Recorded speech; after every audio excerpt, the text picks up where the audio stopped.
Hi, my name is Breonna. I graduated from University of Maryland in 2018. I studied government and politics, and I got into entrepreneurship while being a terp. I've always been an entrepreneur. So from the age of 6, I've always had some form of side business or something. So for when I was younger, it was snowballs. When I got older, I learned how to do braids, and I always had some type of hustle going on. And so I really didn't understand what entrepreneurship was like as an actual thing, but I kind of already had the idea of like it's the idea you can always create a solution to any problem that exists. The biggest catalyst was when I was able to observe things within the beauty industry that I didn't really like.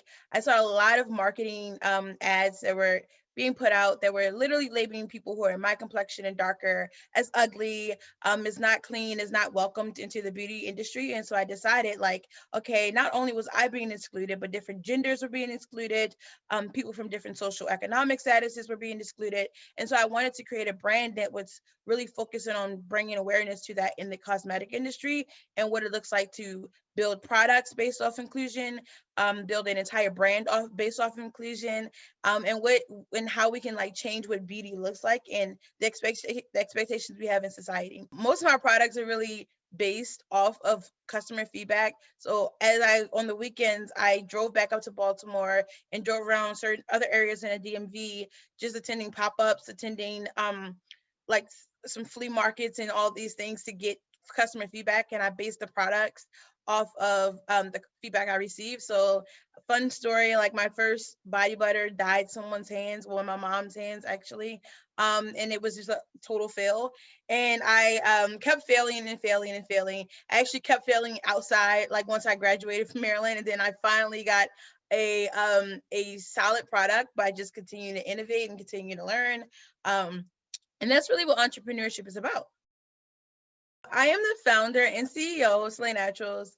My day-to-day life is just like it's sometimes I'm winging it. I know like sometimes it's like, okay, how do you become your own boss in a way? And I think that the things that I've realized that I have to do is kind of like manage myself. And I recently brought on an intern, and managing another person is just as difficult, if not more difficult, as managing yourself. So I'm a Venture for America fellow, which requires me to work at a startup. So I get real startup work experience, which also allows for me to understand better ways to manage my own company and manage people, as well as like things I need to know to grow and to kind of scale up.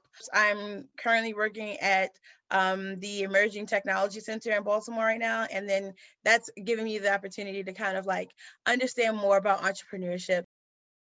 One thing I wish I knew before I started Slay Naturals was knowing how to run a company. So if I had to redo everything, I would have worked at a startup first, and I would have been able to gain some hands-on experience and work experience before I started Slay Naturals. But some advice I would have given my 22-year-old self when I first founded Slay Naturals was, yeah, take your time, pace yourself, and just learn new skills, and take this time to really dive deeper into like how you want your brand to go, what type of funding you need, what type of people do you need to connect with, what mentors do you need to have, which people on your do you need a board, what people to have on your board. Also, just like how do you navigate the entrepreneurship world around you.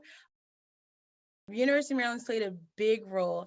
I will say that it's like a big family that constantly supports um you as an entrepreneur. Like I'm 3 years out of from graduation, and I'm still being invited back to campus for things. They and like the Digman Center has been amazing. So it has Ventures, Innovate. I don't know if it's called Innovate Team, I guess.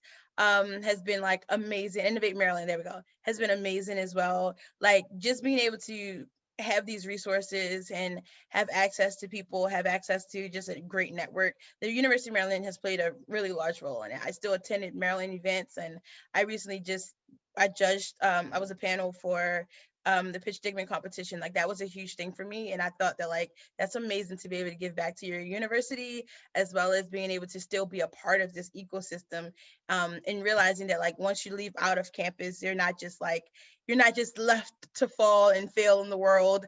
I still I speak to many people on a semi-regular basis. And so like I'm very thankful for being a Terp and having that name when I go places and being able to make connections because I'm a Terp.